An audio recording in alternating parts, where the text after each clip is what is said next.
আরজিকর কাণ্ডের প্রতিবাদে মেয়েদের রাত দখল কর্মসূচিতে গিয়ে অঙ্কিতা বাউরি নামে কোনো ছাত্রই নিখোঁজ হননি। তার ধর্ষণ এবং খুনের কথাও স্রেফ অপপ্রচার বলে জানিয়েছে রাজ্য পুলিশ।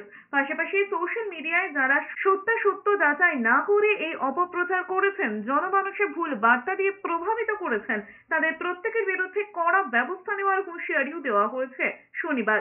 উল্লেখ্য, শুক্রবার বিকেল থেকে সোশ্যাল মিডিয়ায় একটি তথ্য ভাইরাল হয়ে যায়। সেখানে দাবি করা হয়, আরজিকর কাণ্ডের প্রতিবাদে 14ই আগস্ট মিছিলে বেরিয়ে আর বাড়ি ফেরেননি জনৈকা অঙ্কিতা বাউরি। কেউ কেউ লেখেন, বর্ধমান কলেজের ছাত্রী অঙ্কিতাকে ধর্ষণ করে খুন করা হয়েছে, তারপর মৃতার মুখ পাথর দিয়ে থেতলে দেওয়া হয়েছে।